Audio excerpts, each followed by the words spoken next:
UPSC की तैयारी करने वाले सभी दोस्तों के लिए बहुत ज़्यादा इंपॉर्टेंट ये वीडियो है, क्योंकि इस वीडियो के अंदर एक बहुत टॉक्सिक ट्रेंड को मैं डिस्कस करूंगा और बताऊंगा कि किस तरह से ये एक ऐसा ट्रेंड है जो कि आपकी तैयारी के शुरुआत के 3-4 साल पूरी तरह से बर्बाद कर सकता है और आपकी तैयारी को 3-4 साल तक भी पहुंचा सकता है।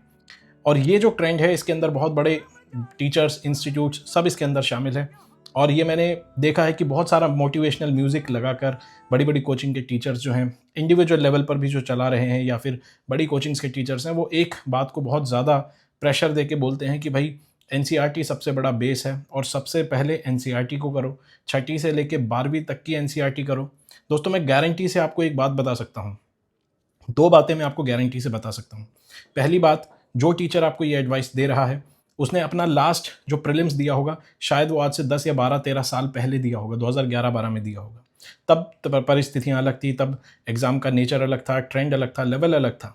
और दूसरी, मैं आपको ये बात दावे से बता सकता हूँ, जो लोग सिलेक्टेड हैं पिछले 4-5-6 या 7 साल के अंदर, 2018-15 के बाद जो भी लोग सिलेक्टेड हैं, आप उनसे एक बार पूछ के देखिएगा क्या उन्होंने छठी से लेके 12वीं तक की एनसीईआरटी बिल्कुल स्क्रैच से करी थी।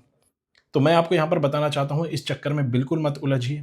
अपनी तैयारी को एक डायरेक्शन शुरुआत से दीजिए। स्टैंडर्ड बुक से शुरुआत करिए। लेक्चर लीजिए। आजकल लेक्चर्स जो हैं बहुत ज़्यादा अफोर्डेबल हो चुके हैं, तो लेक्चर्स देखिए, उनको अच्छे से करिए। फिर कभी आपका अगर स्टैंडर्ड बुक से, रिसोर्सेज से आपका सब्जेक्ट पर जब कमांड ठीक ठाक बन जाए, आप मॉक टेस्ट में ठीक ठाक स्कोर करने लगे, तब आप एनसीईआरटी उठाकर अगर आप देखेंगे तो आप पाएंगे कि वहाँ पर ऑलरेडी 90% आप जानते हैं।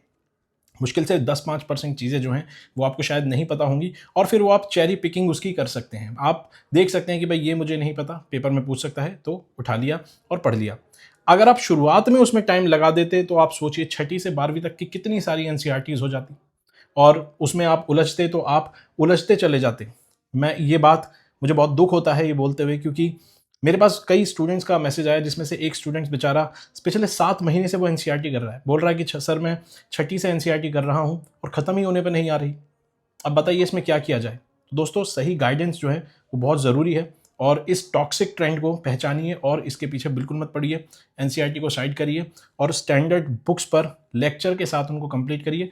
एनसीईआरटीज़ बाद में देखी जा सकती है, जब तक आपको बहुत कुछ उसमें से आ चुका होगा।